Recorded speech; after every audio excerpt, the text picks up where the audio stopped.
guys, it's Sami, and this is Wrestling Unlimited, as we are here on the 23rd of July, 2021, to talk about everything that went down tonight on Friday Night Smackdown. And I will say, I did like tonight's Smackdown. I didn't think it was a great episode of Smackdown or anything, but it was not quite a by-the-books episode of Smackdown. Not quite average, but a little better than average. I wouldn't say it was great or anything. I did say that the pacing of tonight's show was really well. Like, I'm watching the show, and Roman comes out, and I go, oh, shit, this show's got like less than 15 minutes. Wow, I didn't expect we were that far in. And I'm not saying they rushed stuff tonight. I just felt like the pacing of tonight's show was actually really good. And for Warrior Pride, who says amateur? No, not amateur. It's called technical difficulties. You're timed out, Bubba.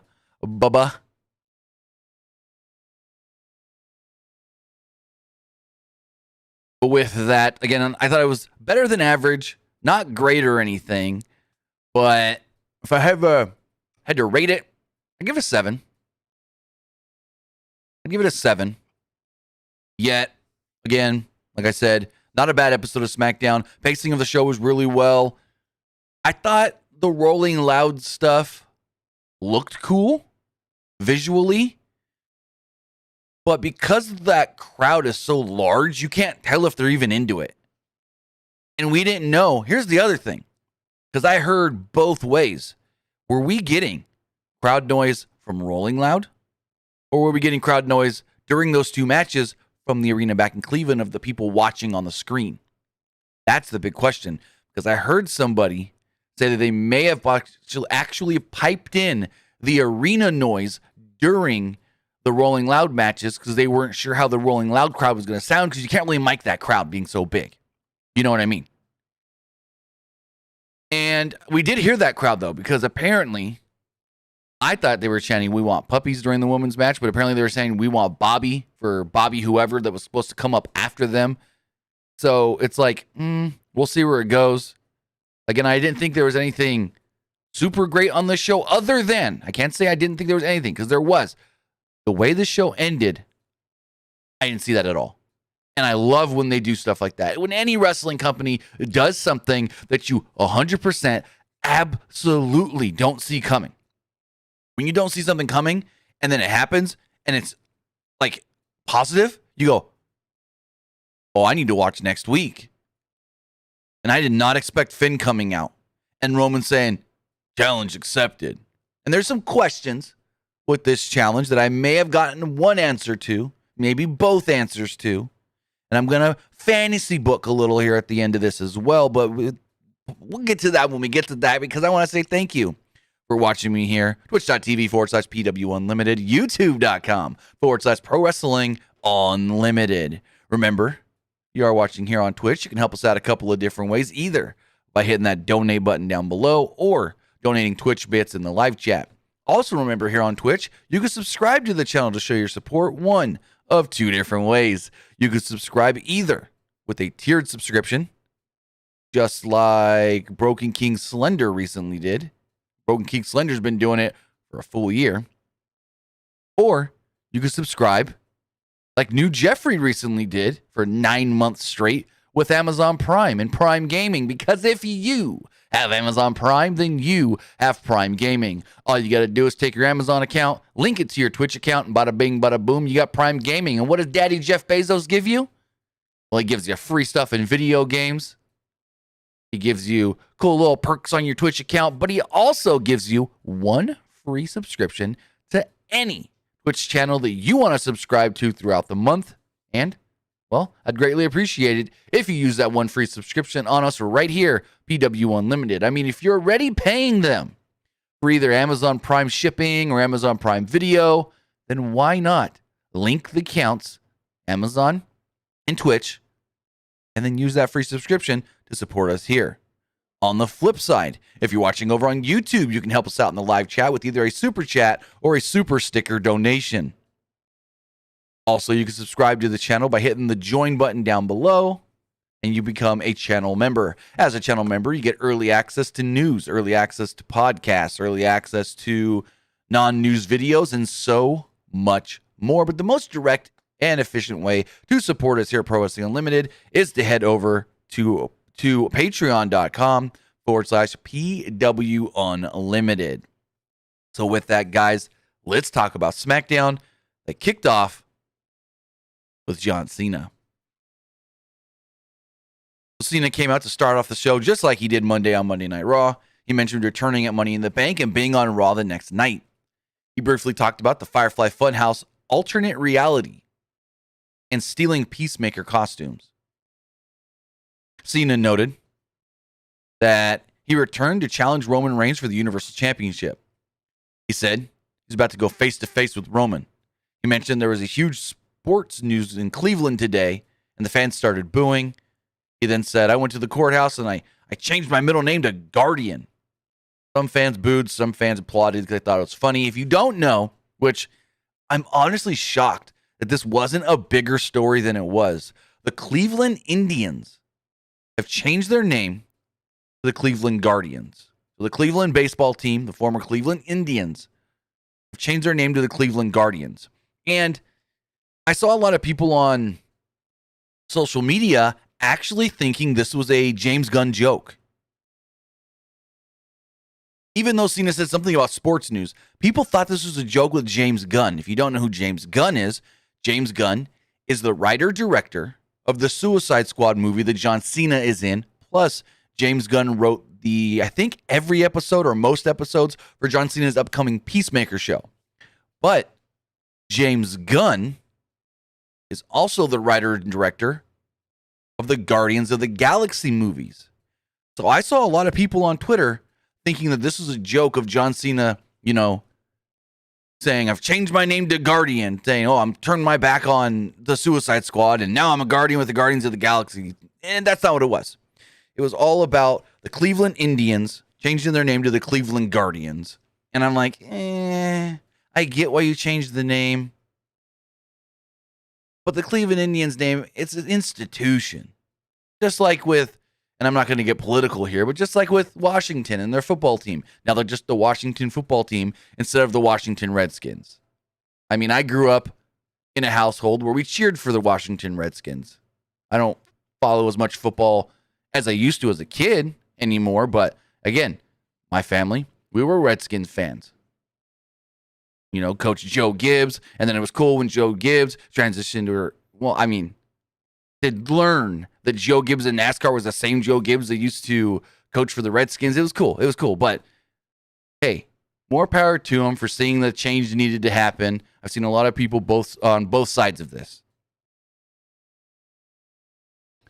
Regardless, John Cena said his attention is solely on Roman Reigns.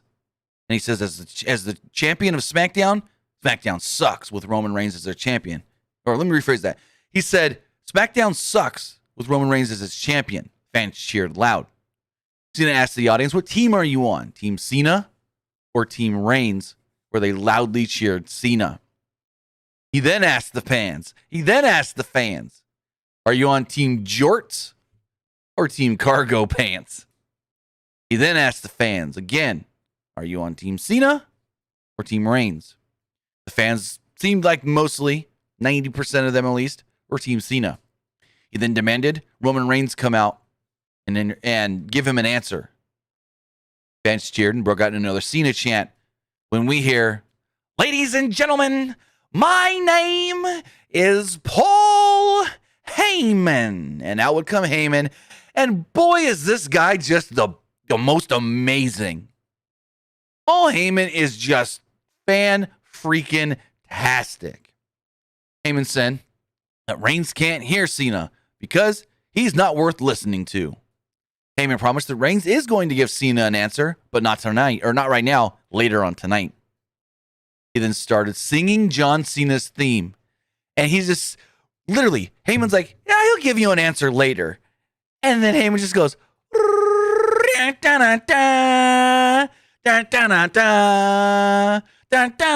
he starts dancing around kind of. And then he turns around and he goes to walk out and he's still going. I'm just like, God, this guy is so great. He gets it better than almost anybody. There may not be many better on a microphone now, then, or forever, like Paul Heyman.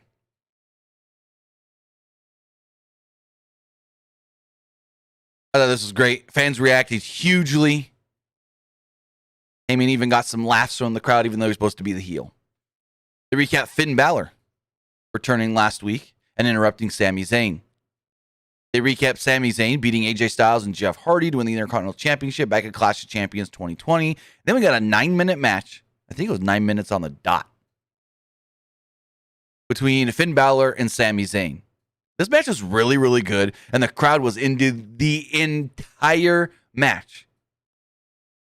So Zayn took over by working over Balor's arm. Balor tried fighting back, but Zayn punched him in the face. Zayn then threw Balor outside and beat him down against the barricade. Balor fought back and stomped Zayn.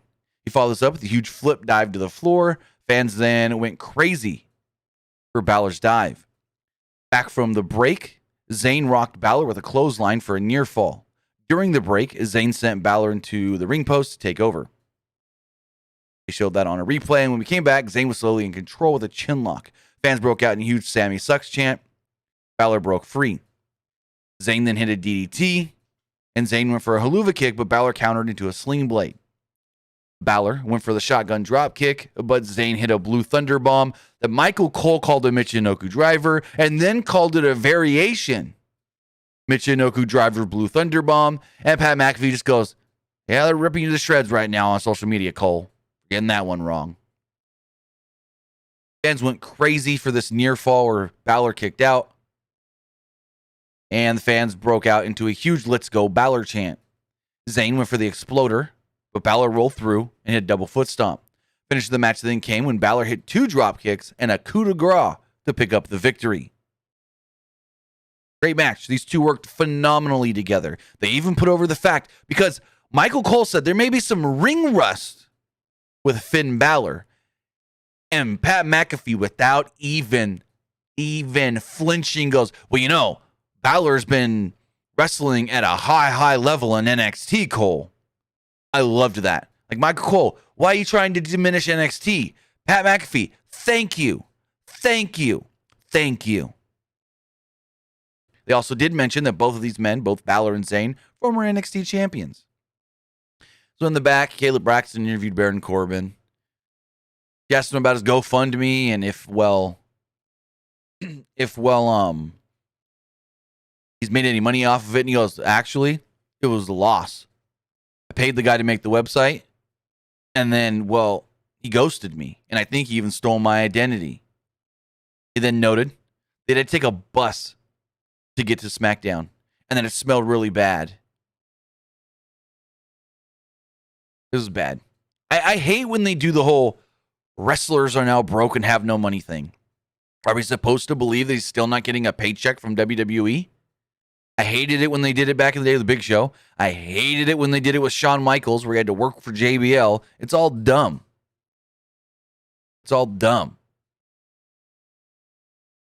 They got a Big E segment where I'm going to try and pull something up really fast, guys. Because this was not the original plan for SmackDown, and I can prove it. Let me see if I still have...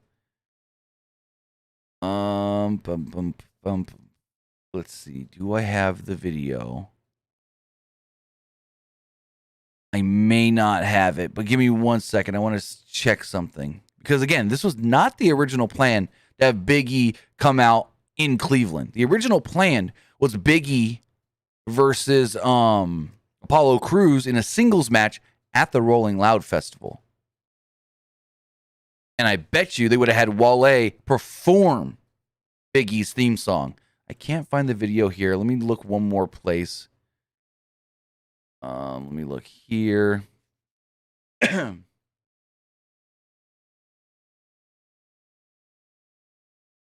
If I have it here.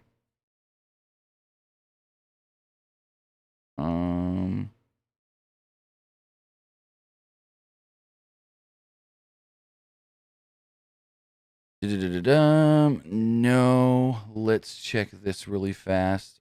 I know I can find this.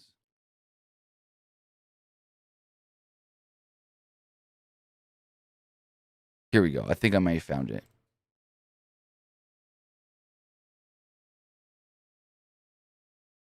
I think. No, that's not the one I'm looking for. Give me one more second, guys. I know I can find this. Let's see. There we go. I think here it is.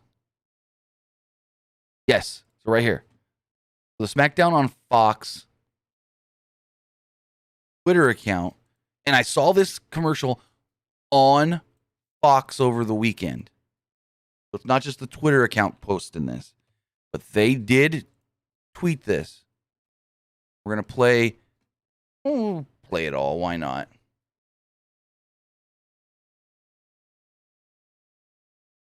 This was the original plan. The most anticipated reunion Cena on SmackDown. We can fast forward that. Plus, live from Rolling Loud, Miami. Rolling Loud. Bianca Belair, Carmella. And Big E, Apollo Crews.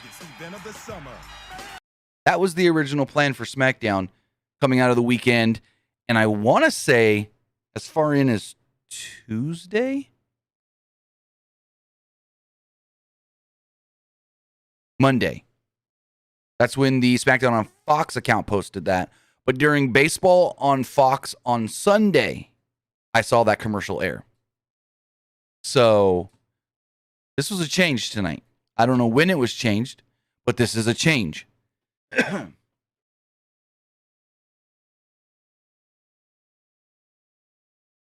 So Big E comes out. They announce him, as the winner of Money in the Bank briefcase, and it was your typical segment. Big E comes out to a huge crowd reaction. Fans broke out in a "You deserve it" chant. He noted that he wouldn't forget Money in the Bank ever. He talked about winning the ladder match, but he was interrupted by Apollo Crews.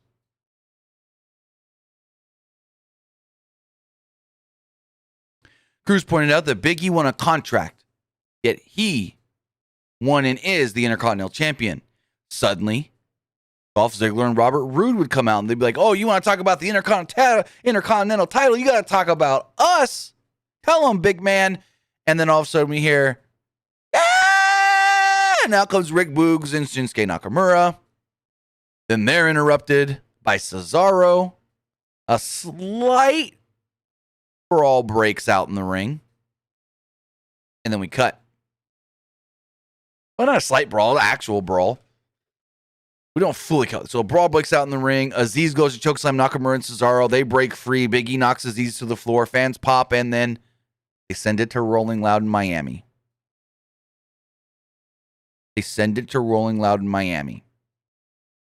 And I'm like, 6-man tag later? I don't know. They send it to Miami, and out comes Wale. And he goes, "Repeat after me. We want the smoke. We want the smoke. We want the smoke." And out would come the Street Profits. And I go, "Oh, we got a change here." Well, of course we knew we had a change, but now we're getting 2 matches still. Again, I don't know what the change was, who made the change, why the change was made. I thought it would have been, man, it would have been super cool. It would have been super cool if Wale was there at Rolling Loud like he was, but then introduced Big E and performed Big E's theme. That would have been very cool. That crowd would have really liked that. I mean, the Street Profits, him introducing the Street Profits was still cool, but I think the Big E thing would have got over way better with that crowd. Regardless, I think this visually looked super cool with the big-ass crowd and everything. And they were on one of the 4 stages. There's 4 stages, stuff going on all night on every stage. I even saw a clip of one of the performers, not on this stage, but on another stage right before, like an hour or so, not even an hour, before this event, the SmackDown stuff. Damn, fucking climbing scaffolding and stuff, and people going nuts for it. But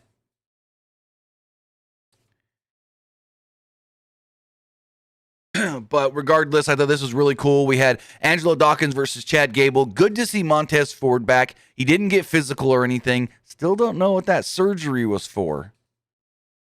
But regardless, we had Dawkins versus Gable. Dawkins had the early advantage, but Gable caught Dawkins in an armbar. Gable followed up with a clothesline off the top for a near fall. Gable used a Northern Lights suplex for another near fall. He slowed down the pace and worked over Dawkins' arm. Remember, bad shoulder. Gable then hit a German suplex for a 2. Gable missed a moonsault and landed on his feet, though. Dawkins fired up and hit a twisting splash in the corner. Gable recovered with a backslide for a near fall. Dawkins then rolled to his feet, hit a spine buster, and picked up the victory. So, Street Profits, well, Angelo Dawkins does pick up a win here. I thought there was a missed opportunity. How cool would it have been? If the Street Profits come out, Wale's doing the whole, we want the smoke, and Montez Ford was fucking just on another level hyped right now. During this entrance, he was on another level. How cool would it have been if they had a cannon that shot out the cups? I mean, they don't got to have personalized Street Profit cups, but if they shot out a couple dozen of those red Solo cups, go to Walmart, go to Safeway, and go get some damn red Dixie cups, red Solo cups. They shot that out into that crowd. That would have looked really cool. But they didn't do it. Missed opportunity. Bianca did get pyro, though, so that was cool to see. As soon as this match ended, Montez Ford tried to celebrate. He ran down the little rampway they had there, little staging area. He slid on his feet. He was going hype, and then whoosh, whoosh, whoosh, whoosh. Bianca Belair comes out. And I like what Bianca did with her gear. Most people probably wouldn't have recognized this, but this is what Bianca's gear was. I'm going to pull this up here because I think this was a very cool thing of her to do. So I got to pull up two different things. A picture of Bianca's gear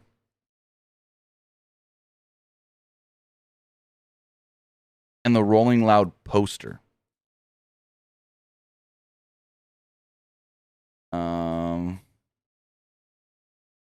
Let's see if this works.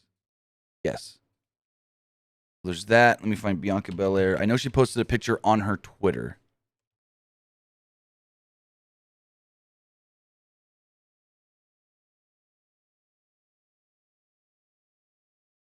Here we go. Found it. Got it. Nope, that's not it. Hold on. Let me go here. I think this is really cool what she did, and I want to show you guys because it didn't come off on TV where you could notice it. Here it is. Okay, got it. So this was Bianca Belair's gear tonight. This right here. This is Bianca Belair's gear. Now, if you look at the pattern, that pattern, if it'll switch for me. No, it's not going to do it. Hold on one second, guys. Actually, let me do something so you guys can see it at the same time. Let's do this. That's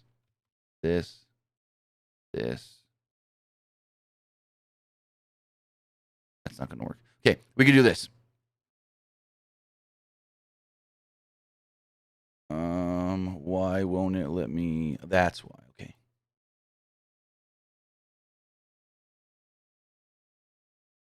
You see Bianca's gear?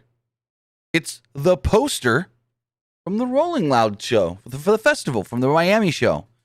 That's really, really cool that she did that. She literally used the poster of the festival and the graphic on the poster for her gear. And Bianca makes all her own gear.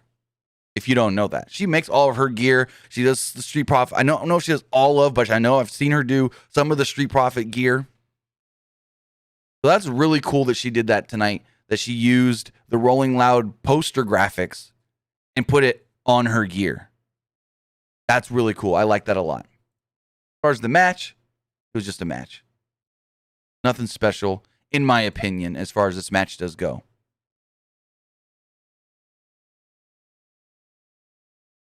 So they kept the match short, which was good. It only went, I want to say, less than 5 minutes. They showed several crowd shots as well, but it didn't seem like the crowd was too invested in this match.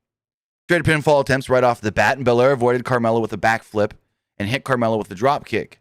Belair rocked Carmella with a shoulder tackle, and she set up for the KOD, but Carmella grabbed the ropes to break free. Commentary talked about how Carmella complained, and I kind of liked their reasoning here with this. Pat McAfee. Again, Pat McAfee with reasoning. Cole was like, Carmella got this match because she complained that not only did she not have enough time to compete, but that Bianca Belair cheated using the hair. And Pat McAfee goes, all these women complain that Bianca Belair uses the hair, but they ain't, what did he say? But they ain't better than grabbing that hair during a match to themselves to try and get an advantage. I was like, okay, he's not wrong. He's not wrong. But Carmella took over at one point and slowed down the pace with the chin lock. Carmella attempted a flying crossbody, and Belair rolled through with a follow-away slam, and Michael Cole made a JBL reference. He then followed this up with the head spring splash for a near fall. Carmella briefly took over, but Belair fought back, hit the KOD, and picked up the victory. Again, not a bad match. It wasn't all that good, but I'm glad they kept it short. It was less than 5 minutes. Like 4.5 to 5 minutes long. Cut back to the show in Cleveland. Kevin Owens is there, and he's with Shotzi and Knox, and they're working on the tank, and they're like, I don't know. Shotzi's got wow, my mind just went with a monkey wrench, and Knox has got a hammer, and Owens is like, you tried hitting this thing right here with the hammer? And Knox is like, well, yeah. And they're tinkering or whatever, doing whatever, and Corbin walks up. And Baron approaches Kevin Owens, and he tried to apologize for being a jerk. Owens, that is. No. Corbin apologized to Owens. Owens accepted. And he goes, you know what? And he pulls out his wallet, and he's like, here. And he gives him like $40, two 20s. And Corbin kind of gives the look on his face like, okay, thank you. And all of a sudden, you hear, and the rocket comes out of the tank and shoots Corbin right in the nuts. He falls to the floor. All of a sudden, it's like we're in the schoolyard. Ziggler and Ziggler and Rude run up. They go, hey, he's got money. I'll take his money, $20. And then Rude goes, another 20. And they run off. I'm like, are you fucking kidding me? What? All of a sudden, you're ding, ding. And it's Owens running in with a chair. He's like, get out of here. Leave him alone. And he helps up Baron Corbin. And I go, oh, fuck no. Don't tell me we're getting Baron Corbin and Kevin Owens as a tag team. And that is how you shift Baron Corbin to a babyface. Holy crap. Please don't. Please don't. And then I thought it was funny. Xavier Woods, a.k.a. Austin Creed, goes on Twitter, and he's like, ha, ha, ha, ha, somebody, please send me the video of Corbin getting hit with the rocket. It's like, that's funny. Next up, Edge makes his way out. Massive pop from the crowd here in Cleveland. They recap Seth Rollins costing Edge the Universal title. After the break, because WWE's on this kick now of wrestler comes out, makes their entrance in front of the live crowd, then we go to break. Then they come back and either do their match or their segment. I don't get that at all. So Edge noted that he should be Universal Champion right now, but Seth Rollins didn't let that happen. He then turns his attention to Rollins and discusses their history and says maybe he should have learned from history. Maybe he should have learned from the first time they met back in 2014 when Seth Rollins tried to end him. Maybe he shouldn't have took Seth so lightly. He then noted that he's learned from some of the evilest men that this business has ever seen. He said he was in the Brood. He said he was in the Ministry of Darkness. Brood, no real reaction. He says Ministry of Darkness, crowd goes, ah! Rollins will then come out. Called Edge Grandpa Edge. Mocked him for a little bit. And Edge is like, hey, why don't you make your way down to the ring and talk to me down here? And Seth's like, slowly make his way down to the ring. He's like, where do you think I'm going? I'm on my way down there. I'll get there. Edge then told him, shut up. He noted, I'm not going to attack you. Come in the ring and talk to me face to face. Rollins noted how much he hates this city and people like Edge and Cena returning. Basically insinuating they're jumping the line of an opportunity that he should be getting. Instead, he says he's thrilled that Grandpa Edge is in the ring. called Edge a scumbag, and admitted that nothing would make him happier than crushing Edge's dreams. Rollins noted that he had the chance to end Edge's career, or what was left of it, 7 years ago, but he hesitated. Fans interrupted in massive "You suck" chants. He promised that he wouldn't hesitate next time to pull that trigger. Edge admitted he's a liar, and then he attacked Rollins after saying he wouldn't. Rollins fought back. Edge hit a DDT, and a huge pop from the crowd. Edge then set it for a spear, and the fans went nuts. Rollins avoided the spear, rolled out of the ring, and then the crowd showered him with boos. I thought this segment was really, really good. It's doing exactly what it's supposed to. Build up the tension between these two guys as we build forward towards SummerSlam. One thing I've heard Rollins-wise, though, Cena's doing 15 dates for WWE. Some of these dates, he may need opponents. Some of those shows, he's going to work with Seth Rollins. Yes, I have heard. I don't know if it's on SmackDown or if it's just going to be at house shows because they're doing a couple of them super shows. But one person that Cena is going to work with before SummerSlam, Seth Rollins. At least that's what I've heard. And I've heard it from enough sources that I'm saying it now. So I think it's very plausible that that happens. Next up, we got the debut of Toni Storm.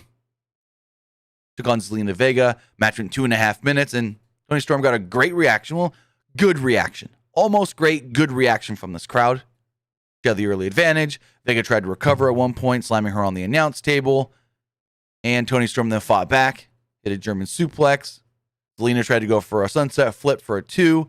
Storm recovered, hit what they're calling the Storm 1, and picked up the victory. It's like a modified cutter move. And I gotta kind of clarify a tweet I sent out. I said, and I'm going to read the tweet verbatim because I want to get this right. Because people misconstrued what I was saying. So I tweeted out,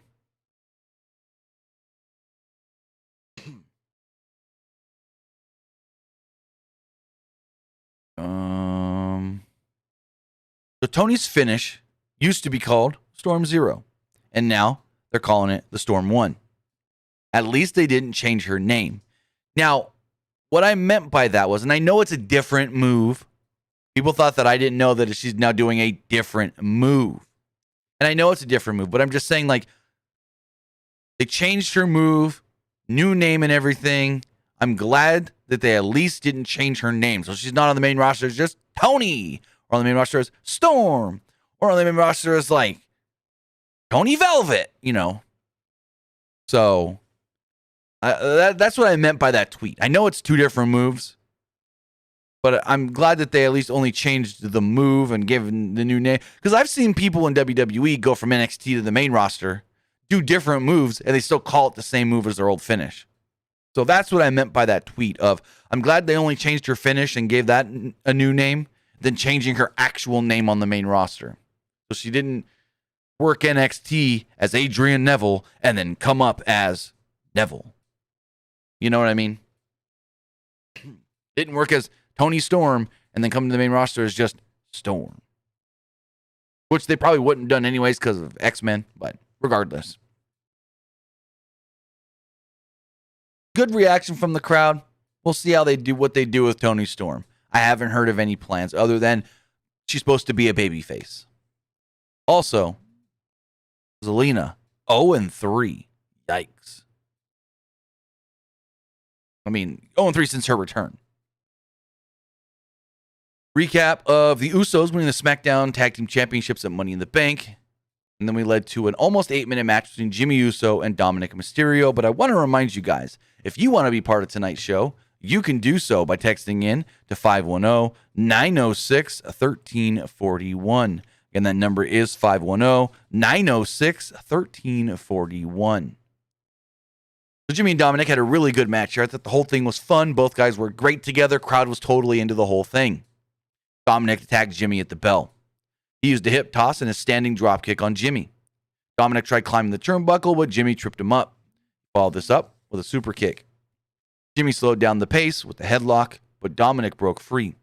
He set it for a 619, and Jay pulled Jimmy out of the ring. Ray then dove off the apron onto Jay, and Dominic hit a crossbody on Jimmy. After a commercial break, Dominic went for the Three Amigos, but Jimmy countered it. Fans booed that. They wanted to see him hit the Three Amigos for... It's still the running joke. You know, Ray is his father, but in WWE canon, in canon storyline, Eddie is his biological father. They wouldn't have had social services allow them to fight for custody if Eddie wasn't biologically Ray's or Dominic's dad. So, just saying. In WWE storyline canon, Eddie is Dominic's biological father. Ray is the one that raised him. And maybe Ray adopted him to make him his own, to give him the last name and everything. Very commendable. Very, very commendable. Trust me. So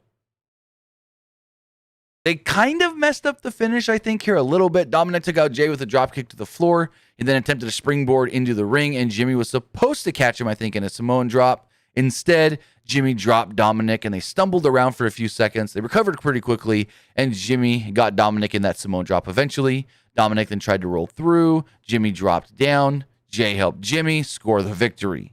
So, Jimmy Uso does defeat Dominic here, and Jimmy now got that red in his hair, just like his brother. So they both got the red in their hair now. So as the Usos have got their titles, they walk up the ramp, they're posing, and Roman Reigns' music hits. I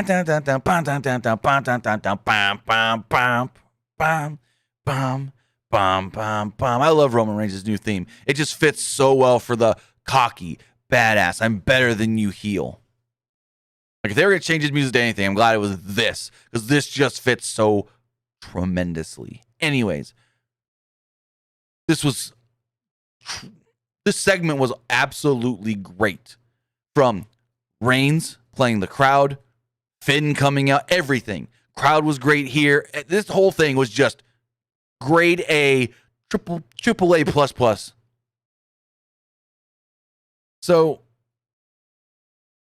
before Reigns spoke, the fans erupted in loud "You suck" chants. And Roman was kind of like, really? Really? And he acknowledged them. Or he told them to acknowledge him. And they booed. Roman would then look right into the camera and go, and all of you sitting on your couch, watching at home, you need to acknowledge me too. Fans tried to break out into what chant? Reigns didn't let the chants bother him, though, at all. He said he thought Hollywood was going to give John Cena a brand new paint job. But what he saw at Money in the Bank? Nothing more than a nostalgia act. Same old thing. What is this, 2005? He said Roman Reigns. He said John Cena came out with the same music, the same entrance, the same run down to the ramp, the same gear. He said it's the same thing over and over.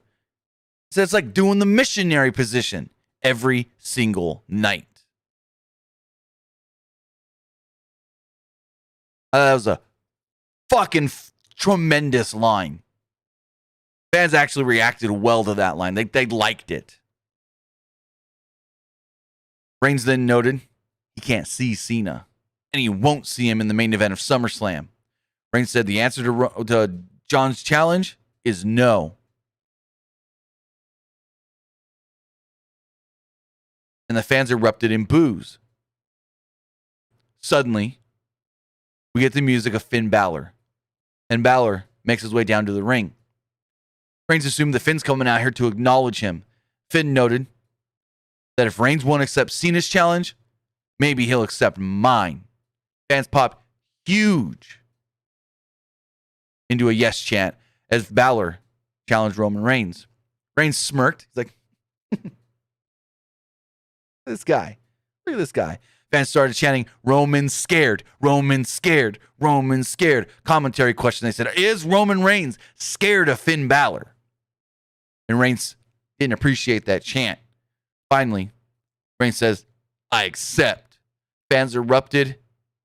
Balor and Reigns face to face at the end of the show. And we cut to black. That end segment, that last 10 minutes of the show or whatever it was, that was tremendous television. Tremendous pro wrestling segment. I loved every minute of it, from Roman, the way he played up the crowd, the way the crowd interacted with him, Finn Balor coming out, getting a massive reaction. It wasn't just, oh, Finn's out here, he wants to challenge Roman, okay, whatever. No, the reaction from the crowd also made it seem like Finn is a massive star that the fans want to see challenge Roman, but there's two questions that were not answered in this segment. Question number one, is this a Universal title match? Did Finn challenge Roman for the title? I assume no, but it could be. Question number two, when's this match taking place? With Roman Reigns saying, I'm not giving John Cena the main event of SummerSlam, the question is this now him accepting that he'll face Finn at SummerSlam? Those are the two big questions that were left as the cliffhangers, if you want to say. And I've got a theory. What if? So we have until SummerSlam a month. We have how many more SmackDowns? 1, 2, only 3.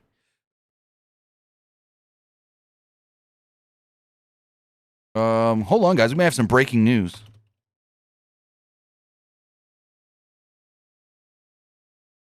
Give me 1 second. Give me 1 second. We may have some breaking news.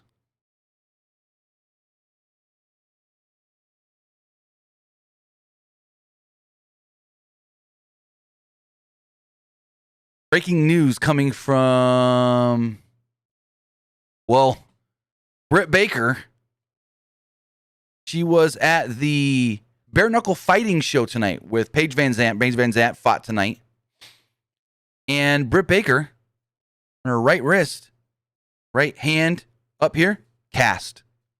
According to F4W Online, they can confirm that the reason Britt Baker is wearing a cast is she broke her wrist in the match with Nyla Rose this past Wednesday on Dynamite. The report states, Baker defeated Nyla Rose to retain the title in her first title defense while suffering the injury on a Death Valley driver spot, according to her. She is taking no time off. So Britt Baker has an injured wrist. We don't know how bad the wrist is, how bad the break is.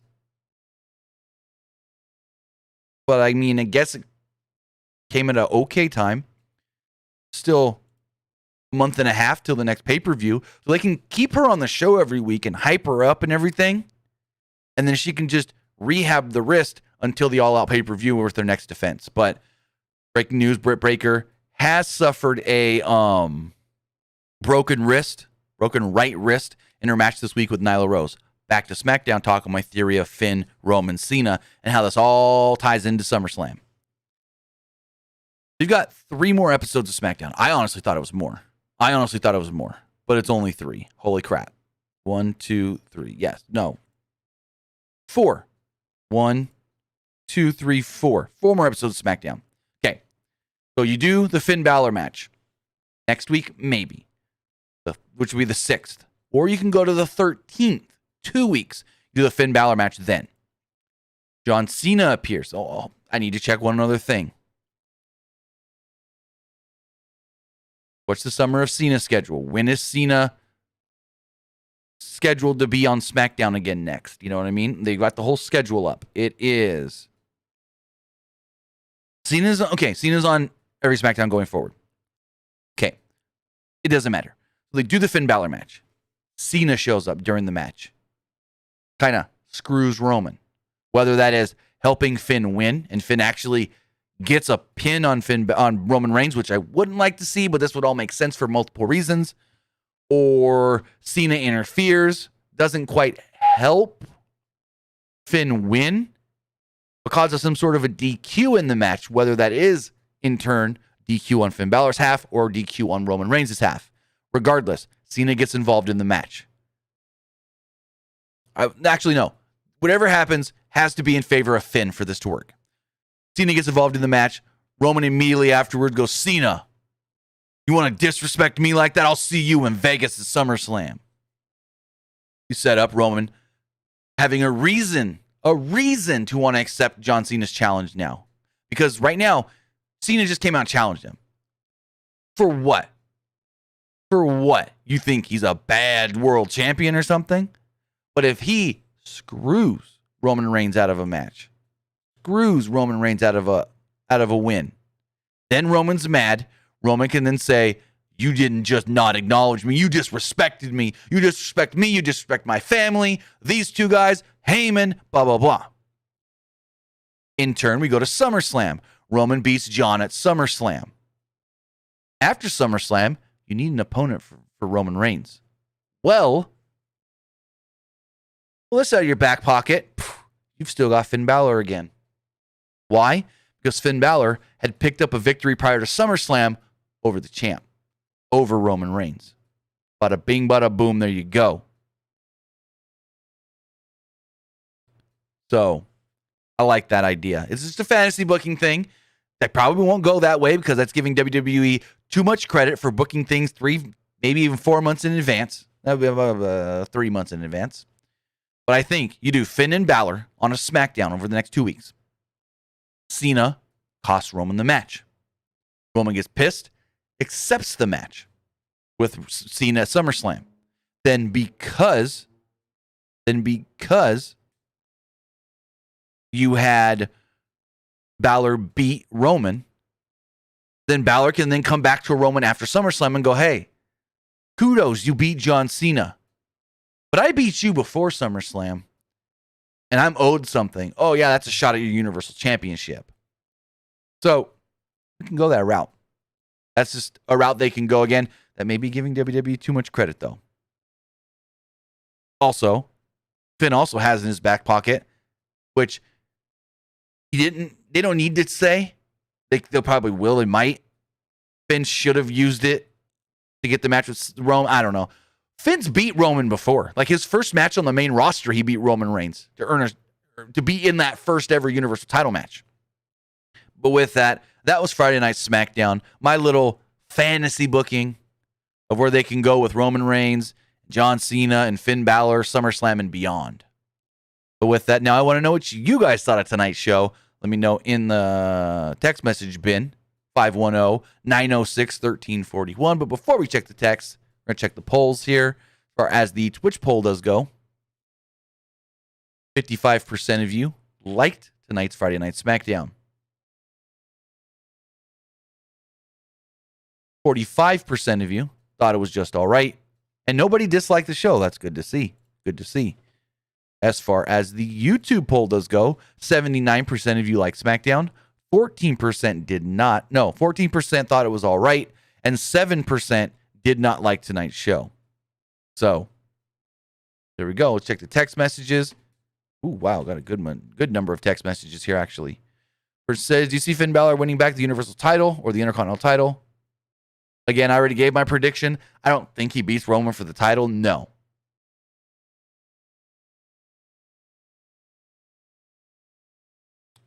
Versus says, I like SmackDown Live. Do you see Toni Storm, a future SmackDown Women's Champion, plus Nikki Ash defending her championship at SummerSlam in a triple threat? Is that... Oh, I could see the triple threat thing. I don't think they should do the triple threat thing with Nikki, Rhea, and Charlotte. And Toni Storm as the future Women's Champion? Yes. It'd be dumb if they don't. Versus, I know this isn't happening, but if Cena beats Roman, do you think Cena would lose the title to Seth? Well, Cena's not beating Roman, so that second half of the question, null and void. Versus says, whoever idea it was have SmackDown at Rolling Loud needs to be fired because that crowd were either drunk or high ASF. You don't know how a crowd's going to react. You don't. I think that was a genius idea to have it at the Rolling Loud Festival. You just never know how a crowd is going to react.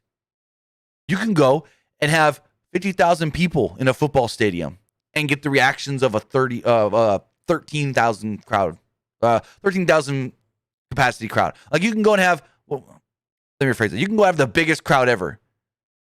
Say you fill up AT&T Stadium, 90,000 people. But if they're just not into it, and it sounds like you're in the damn AT&T Center in San Antonio with 20,000, that's what you're going to get. Plus, the other issue was they can't mic that crowd because they're out. If you guys don't know, the Rolling Loud Festival is just out in the parking lot and pavilion area in front of the Hard Rock Stadium.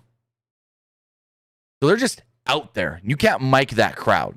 So to hear that they chanted anything and be able to kind of hear what that chant was actually tremendous in itself. But I'm not trying to stick up for WWE here, but I'm just saying the crowd wasn't really into it, but you don't know how a crowd is going to react, especially in a place you've never been with a kind of crowd you've never been in front of before. Person says, who will be able to, no. First, I can't, I don't understand this question. Go to the next one.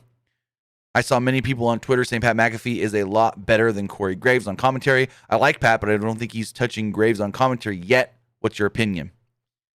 Corey Graves, when he first started commentary, tremendous. Now, he's kind of just fallen into the WWE mold. He's still one of the better guys they have and still really good, especially when he's got to come up with something on the spot.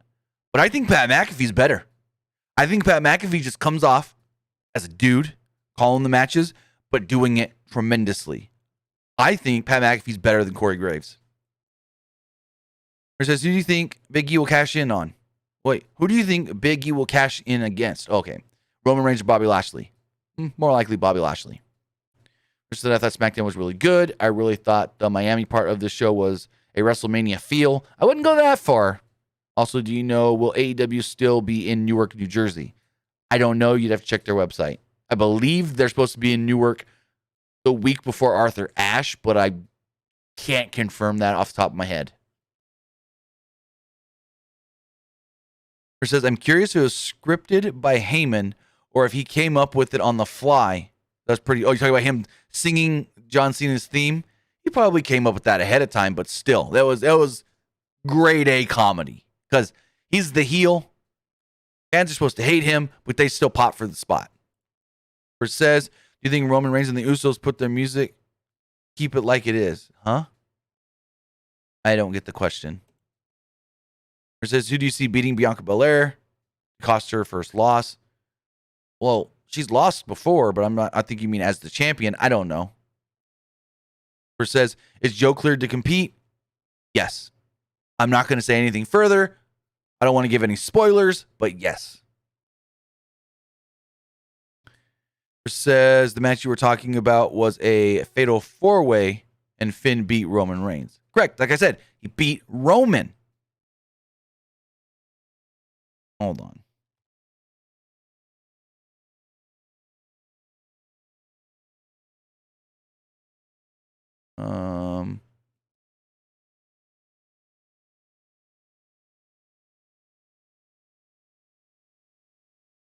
Let me see something here. So I think they fought multiple times.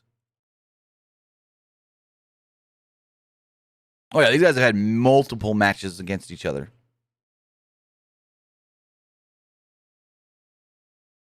But this match right here, is this the one I'm thinking of? Roman Reigns versus Finn Balor, July 25th, 2016. Singles match, Finn Balor wins. Singles match, Finn Balor wins. July 25th, 2016. That's the match I was thinking of. Because right after, Tom Phillips interviews Roman Reigns at ringside while Finn is still in the ring celebrating.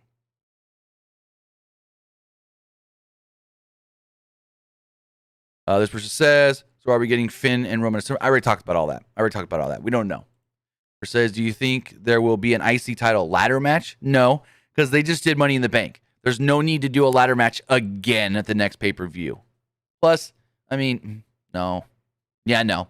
There's no reason to do a ladder match again at the next pay-per-view when your last pay-per-view in the back behind you just had 2 ladder matches. So no.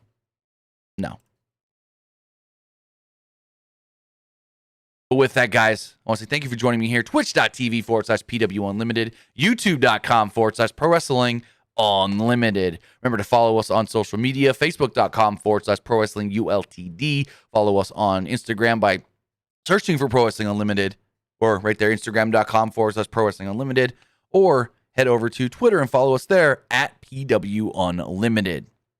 So with that, guys, have a great night. Have a great weekend. And I'll see you back here on Monday for Monday Night Raw. See you next time.